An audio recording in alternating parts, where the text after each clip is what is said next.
I still remember the sound of the gavel, one sharp crack. That was the moment my family split into fractions. My father walked out of the courtroom with my brother.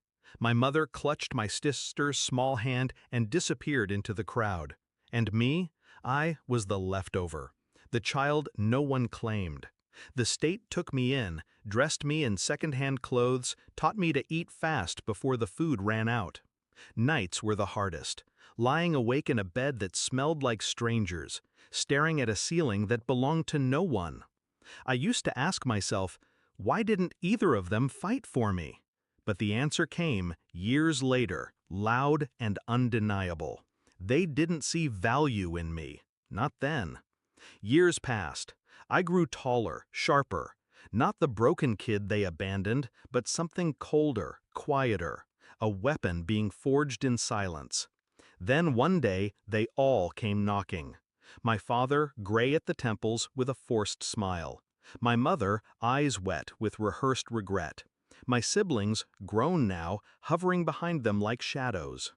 They wanted to be a family again, as if family was something you could resurrect with apologies and old photographs. I didn't slam the door. I didn't scream. I smiled. Because I had been waiting for this moment my entire life. My father invited me to dinner first. He ordered the most expensive bottle of wine, bragging about the company he built with my brother. He spoke like nothing had happened, like I had been on some extended vacation instead of rotting in state care. But I wasn't listening to his words. I was studying him, his weaknesses, the tremor in his left hand when he reached for the glass, the way he checked his phone between sentences, desperate for validation.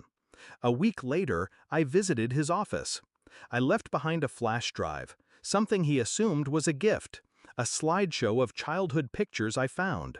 He didn't know it carried something else, a traceable program, pulling financial records, client lists, and secrets he thought buried. By the time I was done, his empire was bleeding. Slowly, quietly. Contracts voided, clients pulled away, one by one. No one suspected me. I made sure of that. My mother was next. She played the role of victim well, wringing her hands, speaking of sleepless nights, whispering how she regretted leaving me behind. But guilt is cheap when it's spoken. So I tested her. I let her believe I needed her. I asked for small favors, financial help, introductions. She offered them eagerly, proud of her redemption. What she didn't know was that every account number, every signature, every careless document she handed me was fuel. When the audits came, when the debts she had hidden beneath layers of charity and fraud surfaced, she cried. She looked at me, desperate, pleading.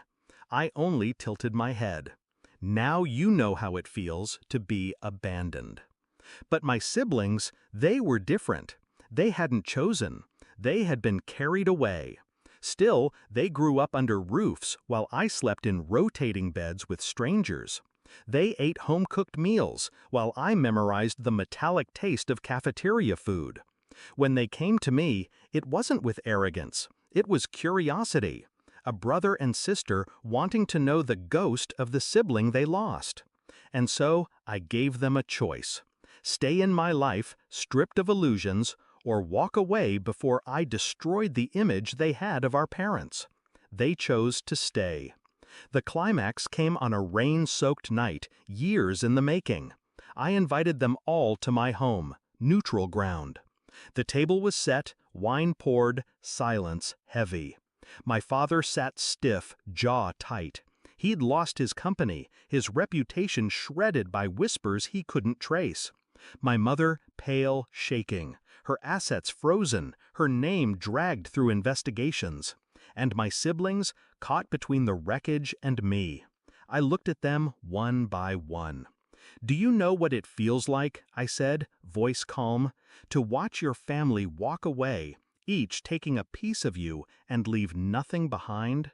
No one answered. They couldn't. I leaned back, savoring their silence. You wanted me back.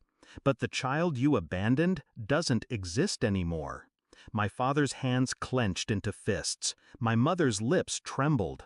My siblings lowered their eyes, realizing the truth. This wasn't a reunion. It was a reckoning. When they left that night, none of them spoke. The storm outside swallowed their footsteps. I stood alone in the quiet house, the weight of years finally lifting.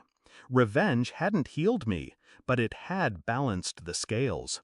I wasn't the broken child they had discarded. I was the judge, the executioner, and the survivor. And as I closed the door behind me, one truth burned steady in my chest. They taught me abandonment. I taught them consequence.